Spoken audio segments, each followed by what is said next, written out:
আসসালামু আলাইকুম প্রিয় দর্শক শ্রোতা মণ্ডলী, দেশ এবং প্রবাসে যে যেখান থেকে যুক্ত রয়েছেন সকলকে জানাচ্ছি আন্তরিক অভিনন্দন ও শুভেচ্ছা। তো আপনারা অনেকেই জানেন যে আমি অস্ট্রেলিয়ান ঘুঘু পাখি পালন করি দীর্ঘ 4 থেকে 5 বছর হয়েছে।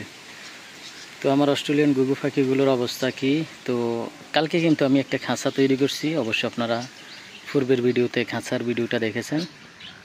তো এখানে এই খাঁচাটার মধ্যে বর্তমান কত জোড়া পাখি আছে এটা আপনাদেরকে দেখাবো, কোন অবস্থায় আছে সেটাও দেখাবো। যদি 2 দিন হয়েছে খাঁচার মধ্যে দেওয়া হয়েছে, তো বর্তমান অবস্থাটা অবশ্যই আপনাদেরকে দেখানোর চেষ্টা করব। আর এখানে সর্বমোট 13 পিস অস্ট্রেলিয়ান ঘুঘু পাখি এই মুহূর্তে রয়েছে। 13 পিসের মধ্যে আপনার 5 জোড়া আছে রানি। তো 5টার জন্য এখানে এই যে দেখেন, একটা, দুইটা, তিনটা, এই পাশে একটা, দুইটা, তিনটা খোপ দেওয়া হয়েছে, মানে বাসা দেওয়া হয়েছে 6টা টোটালি। তো এখানে যে বসার জন্য কিন্তু একটি জায়গা দেওয়া হয়েছে, দেখতে পাচ্ছেন।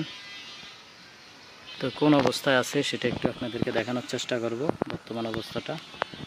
আর বাসাগুলো অবস্থা কি, এখানে কিন্তু সব কিছু দেওয়া আছে।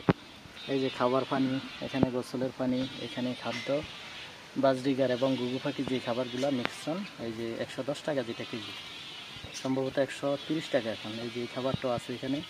এখানে যে মেতে 5 মিশালি যেটা ওইটাও আছে। তো বাসাগুলো দেখাবো এখন কোন অবস্থা আছে, বাসাগুলো দেখাচ্ছি আপনাদেরকে একটু জুম করে। এই যে দেখতে পাচ্ছেন এখানে 2টা ডিম, এই যে এখানেও 2টা ডিম আছে। আর এখানে এই যে দেখতে পাচ্ছেন এখানে 2টা বাচ্চা আছে, ইতিমধ্যে 2টা বাচ্চা দেখা যায়। এই যে 2টা বাচ্চা এবং 2টা ডিমও রয়েছে, বাচ্চা থাকা অবস্থায় ডিম দিচ্ছে আবারও। এই যে এখানে উপর একটা বাসা, এখানেও বাসা, এটা নতুন করে বানানো বাসা। হয়তো 2-1 দিনের মধ্যে বাচ্চা দেখতে পাবো, ডিম বাচ্চা দেখতে পাবো, ডিম চলে আসবে। তো এই যে দেখতে পাচ্ছেন অনেক সুন্দর অবস্থায় আছে, খুব ফুরফুরা মনে আছে, দেখেন খুবই ফুরফুরা মনে আছে, যে কোনো সময় ডিম দিতে পারে।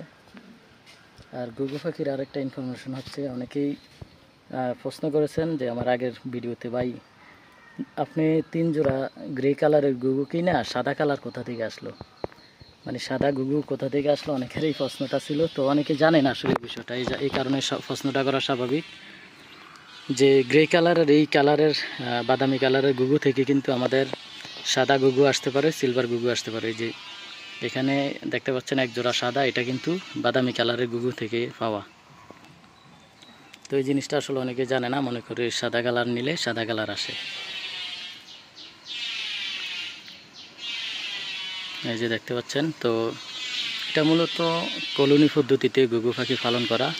এতে যে লাভটা হয় সেটা হচ্ছে আপনার যে গোসলের পানিটা একসাথে দিয়ে দিবেন, সবগুলো মিলা জিলা গোসল করবে, খাবার অপচয় হবে না, খাবারগুলো মিলা জিলা খাবে, আপনি সময়টাও বাঁচবে। ভিন্ন ভিন্নভাবে পানি, খাবার এগুলো আপনাকে দিতে হবে না। তো এই হচ্ছে আসলে কলোনি পদ্ধতিতে পালন করার একটা সুবিধা। আর বিশেষ করে ঘুঘু পাখিটা কলোনি পদ্ধতিতে পালন করলে ভালো, কারণ এটা খুবই নম্র ভদ্র বলা যায়। পাখিটা শান্ত স্বভাবের পাখি, এটা ঝগড়াঝাটি কম করে, মিলের মধ্যে থাকে এগুলো। এই কারণে মূলত এটা কলোনি পদ্ধতিতে পারলে আপনার সমস্যা হবে না। আর এই যে একটা বাচ্চা আছে, এটা 40 দিন বয়স হয়েছে, 40 থেকে 45 দিন।